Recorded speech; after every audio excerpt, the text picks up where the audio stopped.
Good morning, Ian Crouch with your 8:30 Hunter News update. An inquiry is set to resume today into the convictions of Singleton mother Kathleen Folbig for smothering and killing her 4 children.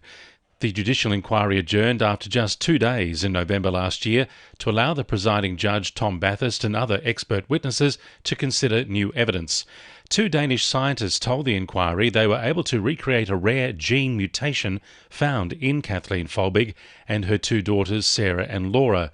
The mutation causes heart issues and sudden death in young children.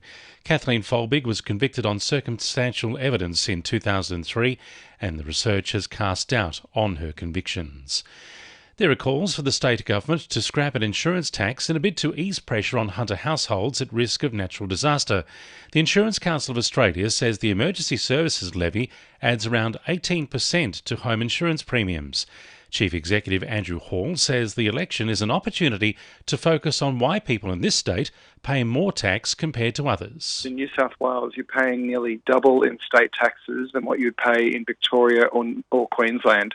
So we think New South Wales has become out of step with the rest of the country on how it raises revenue for the emergency services. Almost 50 Hunter suburbs will get access to super-fast internet as part of promised broadband improvements from the federal government. The government will today announce which areas will be eligible to connect to the new NBN from next year. Up to 1 million homes will be eligible to upgrade from copper to fibre-to-the-premises broadband. Newcastle is set to benefit heavily from Labor's state entertainment plan if the party forms government next month. They've promised to build a dedicated entertainment precinct in Newcastle and work to reform music education across the state. Newcastle MP Tim Crackenthorpe says the region's nighttime economy should be prioritised. We're very encouraged by the outdoor dining success in Derby Street and the increase in business and patrons around that area. We'd like to see more of that, so that's something we're very keen on seeing expand. The Hunter Volunteer Centre appears to have been thrown a lifeline just days out from its planned closure.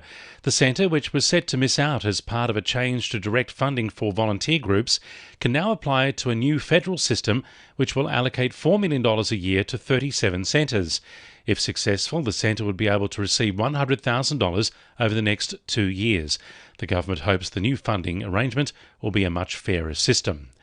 A number of local music acts are set to take centre stage at the Newcastle show in early March. Joining them in the region's iconic agricultural and horticultural show will be Olympic show jumper Gail Hunter. General Manager of the Newcastle show, Emma Spencer, says it's about displaying the very best of Newcastle and the Hunter. The main focus of this year's event is to actually bring it back to that community level, and there is so many people that are involved from our community and they are so excited about making it happen again. It is the Newcastle show and it wouldn't be what it is unless all the community members get involved, and we have so many amazing volunteers from our community that are just so excited. 2NURFM Sport. The Jets are now in 7th on the A-League men's ladder following their 2-1 win over Melbourne Victory. Making a stud in midfield, Costa Grozos took the match winner, receiving a ball from Beckham Mikael-Tadze on the edge of the box before turning to shoot. The 22-year-old was brought into the side after Reno Piscopo suffered an injury in the warm-up.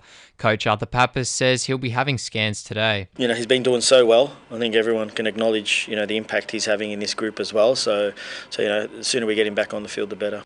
Meanwhile, the A-League women's side suffered a 4-0 defeat to Perth. It comes with Newcastle racking up 5 shots inside the opening 10 minutes.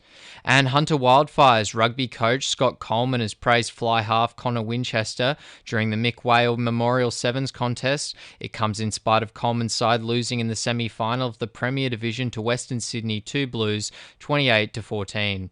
That's sport. I'm Jordan Regnis. And the winning numbers in Weekend Lotto are 4, 7, 19, 20, 21 and 22, and the supplementaries are 16 and 17. And now you're up to date with the latest 2NURFM Hunter News.